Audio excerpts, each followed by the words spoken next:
As promised, I'm going back to the fruits of the Spirit. If you hang around me long enough and hear me talking about the Bible, you'll hear me quote the fruits of the Spirit. To me, it's one of the most profound parts of what we are taught in the Bible. The fruits of the Spirit, that's the evidence of a life well lived. The fruits of the Spirit is what we exhibit when we live out God's calling on our hearts. Now, I brought with me something. This is a picture that for years was on our dining room hall, or dining room wall rather, and it says the fruits of the Spirit. It says, live by the Spirit, love, joy, peace, patience, kindness, goodness, faithfulness, gentleness, and self-control. And as long as it was on our wall, we obeyed all of these, right, Elizabeth? Yeah, okay. And I eventually put this in my office because this is just such a guiding verse for me. I think it's really powerful, and I love studying this. And last time I dug into this, I found so much that I decided I'm going to put that away for a little bit and come back to it. And that's what we're going to do today. Now, the reason I like the metaphor of the fruits of the Spirit is because it's what defines us. Just like if a tree starts producing apples, it's a what? Apple tree. And if it produces figs, what is it? And if it produces cherries? That's right. Although you could be a cherry tree without producing cherries, but what the point is here is that the fruit defines the kind of tree that it is. And when we exhibit the fruits of the Spirit, it defines us as Christian. We're known by our fruits. Not every tree produces fruits. Pine trees make pine cones, and oak trees make acorns. And you can't just bite into one of those. I tried. You can't do it, but the thing is, the fruit always carries seeds with it, just like pine cones and acorns have seeds and are seeds. You see, that's what happens when we exhibit the fruit of the Spirit. We transfer those seeds of growth. Not only do we give back to the world the fruit that we are called to bear, that's our gift back, but also it carries with us the seeds that grow our faith. Now, in previous sermons, I covered the first four of the fruits of the Spirit. In previous sermons, we talked about love, we've talked about peace, we talked about joy, we talked about patience. Especially during the holidays, we talked a lot about love, joy, and peace. But this morning, I want to cover the remaining fruits of the Spirit: kindness, goodness, faithfulness, gentleness, and self-control. I want to go into those a little bit, and in order to engage those, what I want to do is talk about the Greek words in the original text for the New Testament that get translated into these words that we know as the fruit of the Spirit. I want to start with kindness. Kindness, the word kind, or the word Christos, is the Greek word that we translate into kindness, Christos. Now, Christos, it means goodness, it means excellence, it means uprightness. Now, whenever we translate this word Christos, we see it 7 times in the Bible. And in the New Testament, this word Christos takes on different meanings. In one case, it means easy or light. In Matthew 11:30, it says, "For my yoke is easy," Christos, "and my burden is light," also Christos. See, Jesus, he tells the spiritual leaders of his day that they've created a heavy yoke for God's people. But he brings relief and salvation from the burden of sin and the law. Christos is used to describe also a mature wine. In Luke 5:39, it says, "And no one, after drinking an old wine, desires new wine, but says the old is good," Christos. Perhaps Jesus is telling us that kindness is a sign of maturity and refinement. It takes time. It's smoother. It's better. When we are kind, we are content. We are smoother. We are better. We are easier, and we are lighter. In Luke 6:35, the word Christos gets translated into kindness, but it implies fair judgment. It says, "But love your enemies, do good and lend, expecting nothing in return. Your reward will be great, and you will be children of the Most High, for he is kind," Christos, "to the grateful or to the ungrateful and to the wicked." It means fair and lenient judgment. Now, I want to compare this word kindness with the word goodness. The word goodness in Scripture, another fruit of the Spirit, it comes from the word agathosune. Agathosune is the Greek word that we translate as goodness. Now, it takes on a different meaning. Goodness and kindness, even though those are pretty interchangeable in the English language, the words for kindness and goodness in the Greek are vastly different.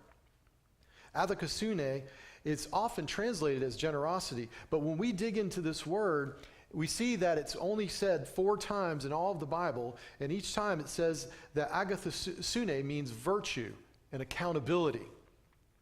In Romans 15:14, Paul writes, I myself feel confident about you, my brothers and sisters, that you yourselves are full of goodness, agathosune, filled with all knowledge, and are able to instruct one another. Again, in Ephesians 5:9, Paul writes, for the fruit of the light is found in all that is good, agathosune, and right and true.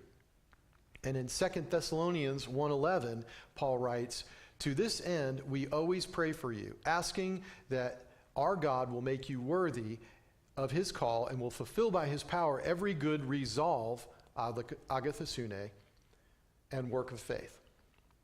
You see, Paul indicates that goodness is marked by the ability to give and receive accountability with other Christians. It's about firmness. It's grounded in virtue. Now, a good piece of fruit.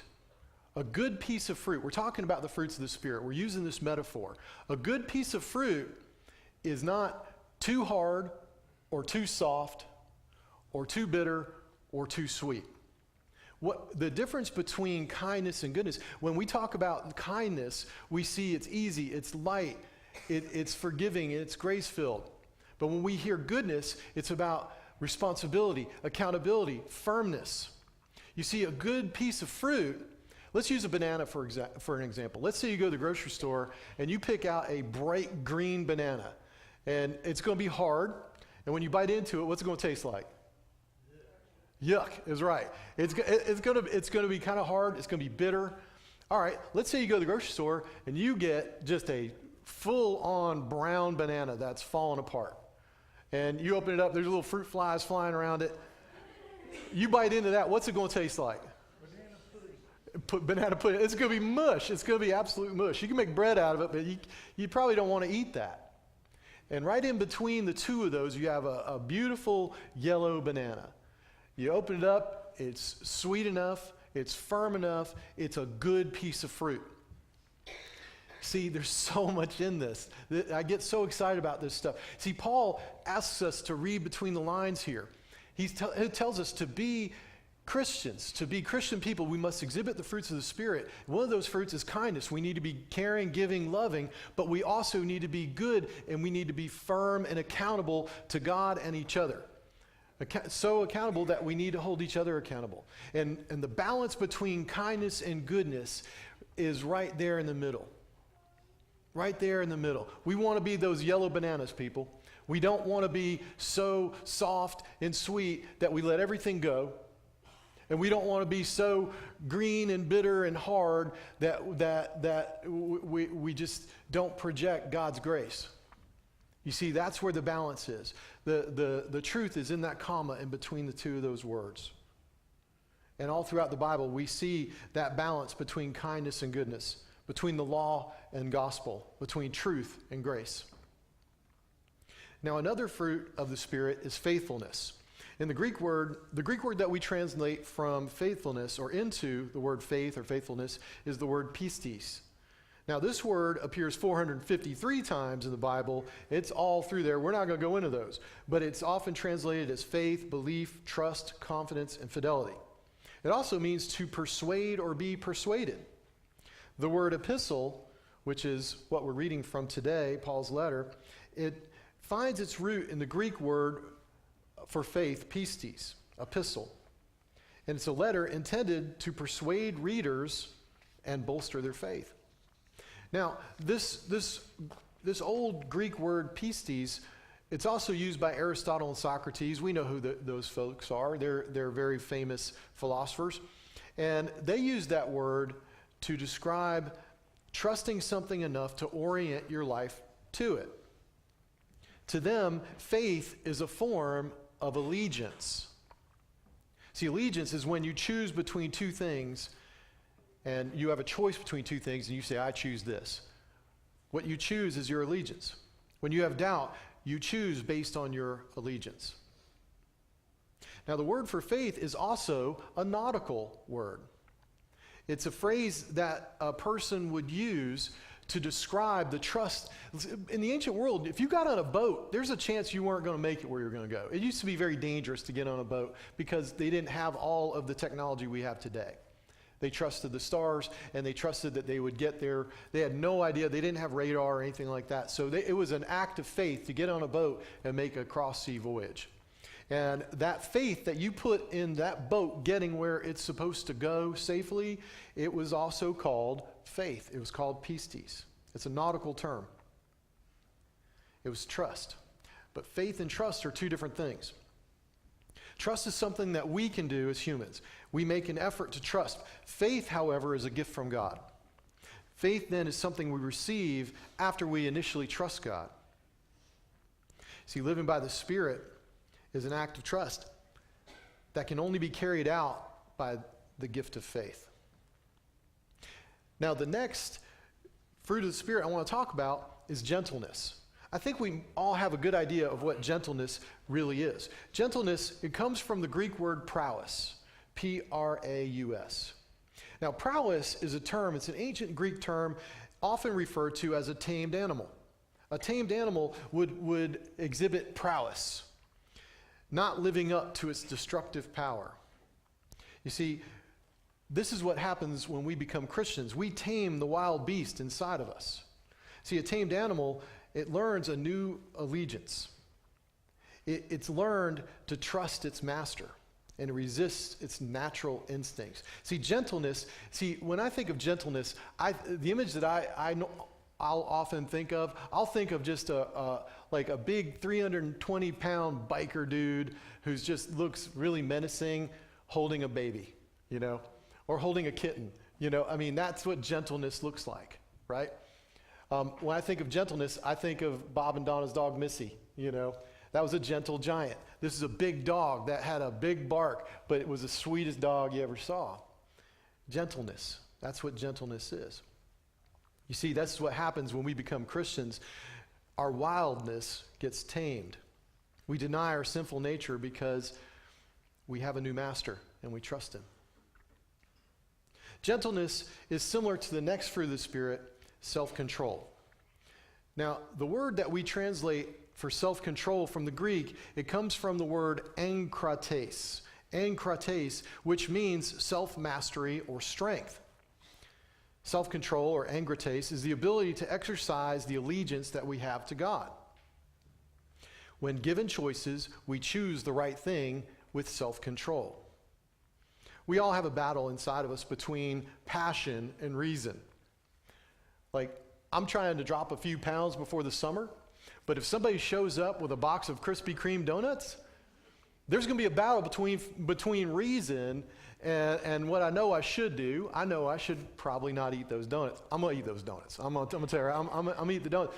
But if I somehow chose to make a better decision for my body and not eat a Krispy Kreme donut, again, I'm going to eat the donut. But that would be self-control. That would be self-control. The ability to resist these urges, the ability to not give in to our passions for greater goods that are oriented towards the allegiance that we have with God, that is self-control. And that is also a fruit of the Spirit. These are the fruit of the Spirit. They define us when we exhibit them. They are the seeds that grow our faith. Against such thing, there is no law, Paul says. These fruits of the Spirit are affirmed all throughout the Bible, not just in Galatians. What this means is that when you live out the fruits of the Spirit, you are in compliance with the law of God. If you are a Christian, your life will bear this fruit. If you are easily angered, or if we are easily angered, if we rebuke everybody, if we offer no mercy, if we act on every impulse, then we are just unkind. We can make all sorts of arguments about Christianity, about who's in, who's out, but if our lives don't bear these fruits, we are just making noise. We can't be taken seriously as keepers of the gospel if we don't bear the fruits of the Spirit. We are to pledge allegiance to Jesus. We are called to trust in God. We are to trust that when we get in this boat that we call the Christian way, that it will take us where we need to go.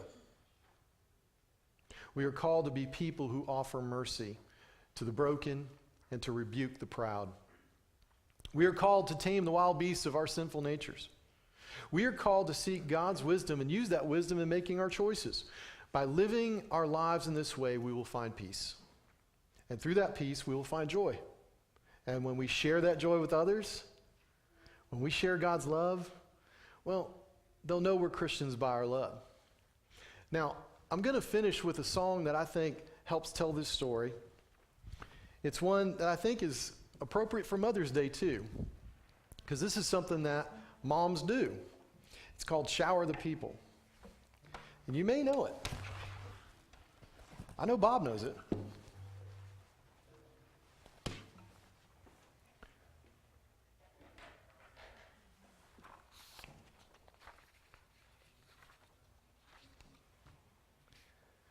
I'm going to take a sip before I sing.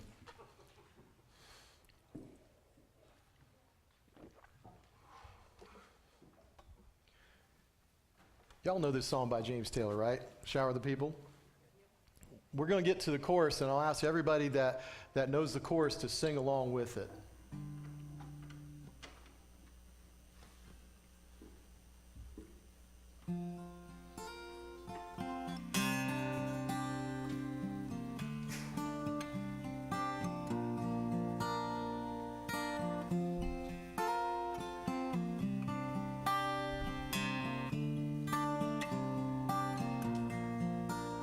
You can play the game, you can act out all the parts, though it wasn't written for you. But tell me, how can you stand there with your broken heart, ashamed to play in the fool? One thing can lead to another, it doesn't take any sacrifice. Oh, father and mother, sister and brother, if it feels nice, don't think twice. You just shower the people you love with love. Show them the way that you feel. Things are gonna work out fine if you only will. Shower the people you love with love. Show them the way you feel. Things are gonna be much better if you only will. You can run, but you cannot hide. This is widely known. What you plan to do with your foolish pride when you're all by yourself alone. Once you tell somebody the way that you feel it beginning to ease. I think it's true what they say about the squeaky wheel, always getting the grease. Better to shower the people you love with love. Show them the way that you feel. Things are gonna work out fine if you only will. Shower the people you love with love. Show them the way you feel. Things are gonna be much better if you only will. Ooh.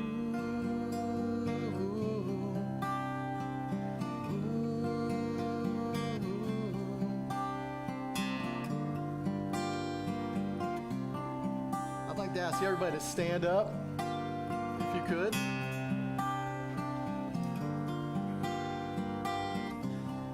And I'd like you to sing with me, okay? It goes like this. Shower the people you love with love. Show them the way that you feel. Shower the people you love with love. Show them the way you feel. Keep it going. Shower the people you love with love. Show them the way you feel. Shower the people you love with love. Show them the way you feel. Now put your arm around somebody. There you go. And now sing with me. Shower the people you love with love. Show them the way that you feel. Shower the people you love with love. Show them the way you feel. Keep it going.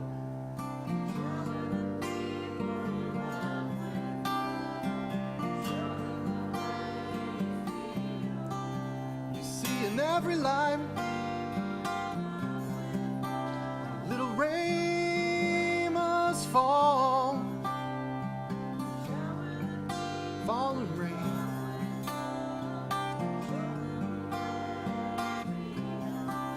Make it rain, love, love, love, the sunshine.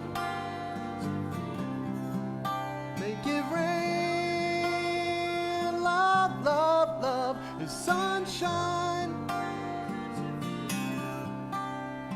Shower the people you love with love. Show them the way that you feel. Shower the people you love with love. Show them the way you feel. Amen. Hey, give yourself a round. That was good. And now we will sing together our closing hymn.